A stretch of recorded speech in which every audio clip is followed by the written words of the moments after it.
Oke, di sini kita akan membahas tentang susunan kurikulum. Jadi yang pertama di sini cakupan bidang studinya yaitu satu, konsep kurikulum. Apa sih konsep kurikulum 2013 ini? Jadi, konsep kurikulum 2013 ini berbasis pada pendekatan kompetensi dengan tujuan membentuk peserta didik yang memiliki kompetensi dalam tiga ranah. Apa saja? Yang pertama, ranah kognitif atau pengetahuan yang berkaitan tentang pemahaman teori dan konsep akademik. Yang kedua, ranah afektif atau sering disebut sebagai sikap atau perilaku yang berkaitan tentang pembentukan karakter dan nilai-nilai Pancasila. Yang ketiga, yang terakhir, ranah psikomotorik atau keterampilan yang berkaitan tentang penguasaan keterampilan praktik dan aplikatif. Nah, pendekatan ini bertujuan agar siswa tidak hanya menghafal teori, tetapi juga mampu berpikir kritis, kreatif, dan memiliki keterampilan yang relevan dengan kehidupan nyata. Nah, sekarang kita masuk ke penentuan kurikulum.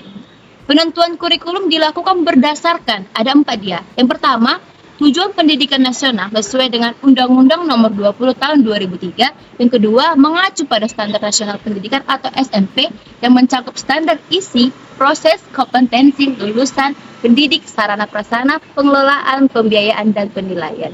Yang ketiga, kebutuhan dunia kerja dan masyarakat dengan menyesuaikan keterampilan abad ke-21 yaitu 4C, critical thinking, creativity, communication, dan kolaborasi. Dan yang keempat, evaluasi dari kurikulum sebelumnya atau KTSP 2006 yang dianggap terlalu fleksibel dan kurang memiliki standar kompetensi yang jelas.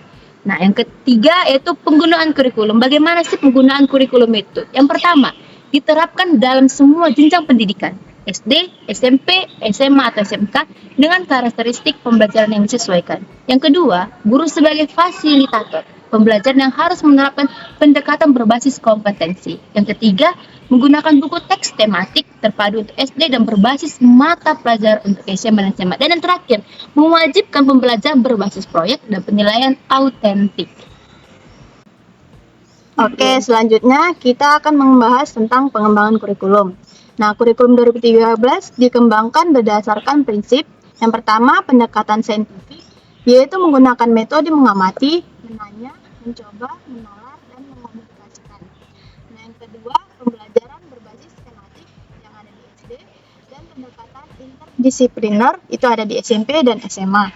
Nah, yang ketiga, penguatan pendidikan karakter atau PPK, yaitu integrasi nilai-nilai moral dalam setiap mata pelajaran. Nah, yang keempat, integrasi teknologi dan literasi, di mana ini menggabungkan teknologi dan literasi dengan memanfaatkan media digital dalam pembelajaran. Oke, selanjutnya desain kurikulum.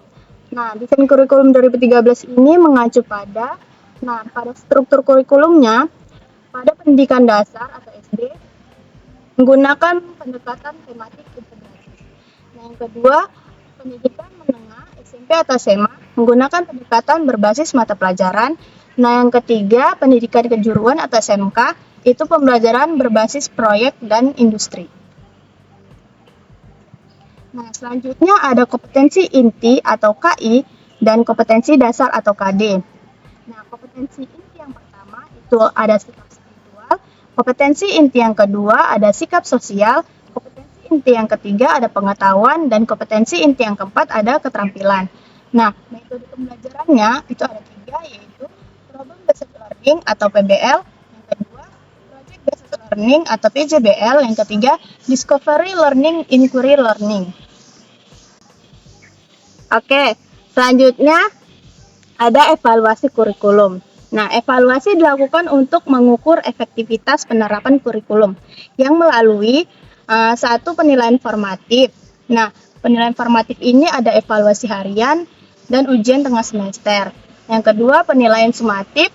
Penilaian sumatif ini ada ujian tengah akhir semester dan ujian nasional. Nah, yang ketiga ada penilaian autentik, yaitu observasi, portofolio, dan proyek. Yang keempat ada evaluasi dari guru dan sekolah, yang dimana feedback dari tenaga pendidik terkait efektivitas metode yang diterapkan.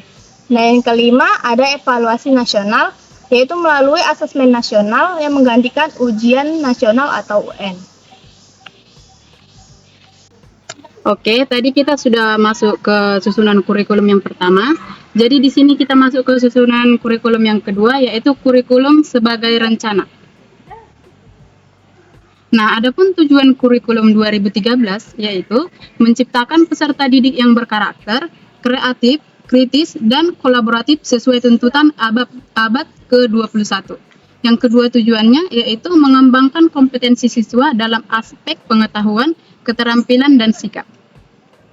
Oke, di sini ada kami tampilkan bagan materi pembelajaran yaitu bahan pembelajaran disusun berdasarkan aspek yang pertama yaitu kompetensi inti atau KI dan kompetensi dasar atau KD. Bagian yang kedua menggunakan pendekatan tematik integratif SD dan berbasis mata pelajaran yaitu ada di SMP, SMA, dan SMK. Yang ketiga memuat materi saintifik, literasi, dan pendidikan karakter. Di sini ada kegiatan atau metode pembelajaran yang digunakan. Yang pertama, menggunakan pendekatan saintifik, mengamati, menanya, mencoba, menalar, dan mengkomunikasikan. Yang kedua, model pembelajaran seperti problem based learning atau PBL, dan project based learning PJBL, dan discovery learning. Yang ketiga, mengutamakan pembelajaran aktif dengan diskusi, eksperimen, dan proyek. Oke, selanjutnya kita masuk ke alat, sumber, dan media pembelajaran.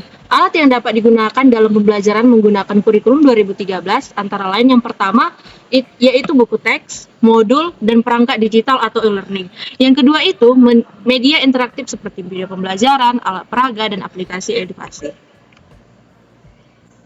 Oke, waktu, durasi, dan struktur pembelajaran. Yang pertama, struktur waktu ditetapkan berdasarkan jenjang pendidikan ataupun jumlah jam pelajaran per minggu. Yang kedua, pembelajaran berbasis blok waktu untuk efektivitas belajar. Yang ketiga, fleksibilitas dalam alokasi waktu untuk kegiatan proyek dan penguatan karakter. Oke, yang ketiga kita masuk ke sistem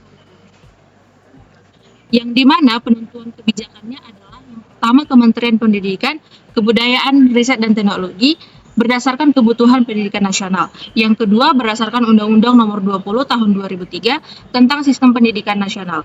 Yang ketiga mengacu pada standar kompetensi yang ditetapkan oleh Badan Standar Nasional Pendidikan atau BSNP.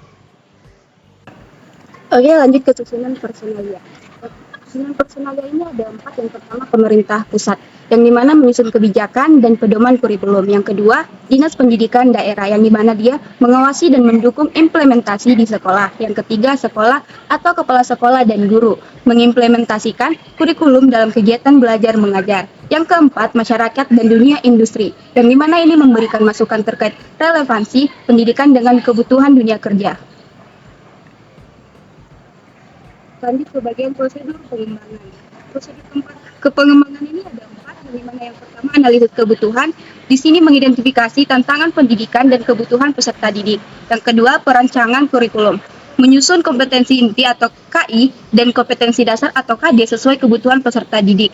Yang ketiga, uji coba terbatas, yang dimana diterapkan di sekolah percontohan untuk evaluasi awal. Yang keempat, penyempurnaan, yang dimana ini perbaikan berdasarkan hasil uji coba sebelum diterapkan secara luas. Lanjut ke penerapan atau implementasi kurikulum, yang dimana yang pertama dilaksanakan secara bertahap di sekolah-sekolah mulai tahun 2013. Yang kedua, guru menggunakan metode saintifik atau project based learning atau PJBL. Yang ketiga, integrasi teknologi dalam pembelajaran untuk meningkatkan efektivitas. Baiklah, selanjutnya kita akan bahas tentang evaluasi dan penyempurnaan kurikulum 2013. Ada 3 cara. Yang pertama dilakukan secara berkala oleh pemerintah dan sekolah melalui asesmen nasional. Yang kedua, melalui evaluasi berdasarkan umpan balik dari guru, siswa, dan juga tenaga kependidikan. Yang ketiga, dengan cara kurikulum mengalami revisi yang akhirnya mengarah pada kurikulum merdeka sebagai penyempurnaan dari kurikulum 2013. Selanjutnya kita masuk topik yang keempat, yaitu fungsi kurikulum 2013. Subbabnya kurikulum sebagai dokumen tertulis. Nah, kurikulum 2013 ini dibentuk menjadi dokumen resmi yang mencakup 3 dokumen. Dokumen pertama berisi struktur kurikulum, standar kompetensi dan tujuan pembelajaran. Dokumen yang kedua berisi tentang silabus dan rencana pelaksanaan pembelajaran atau RPP. Dan dokumen yang ketiga berisi tentang panduan evaluasi dan juga asesmen. Dokumen-dokumen tersebut menjadi pedoman bagi guru, sekolah, dan pemerintah dalam menyelenggarakan pendidikan. Yang terakhir yaitu menjaga kurikulum agar tetap dinamis. Dapat dilakukan dengan 4 cara. Yang pertama, kurikulum 2013 terus diperbarui berdasarkan kebutuhan peserta didik dan juga perkembangan zaman. Yang kedua, evaluasi dilakukan secara berkala melalui umpan balik guru, siswa, dan juga sekolah. Yang ketiga, penyempurnaan kurikulum dengan mengakomodasi pembelajaran berbasis teknologi, karakter, dan kompetensi abad ke-21. Yang terakhir, perubahan kurikulum yang lebih fleksibel akhirnya melahirkan kurikulum merdeka dan sebagai penyempurnaan dari kurikulum 2013.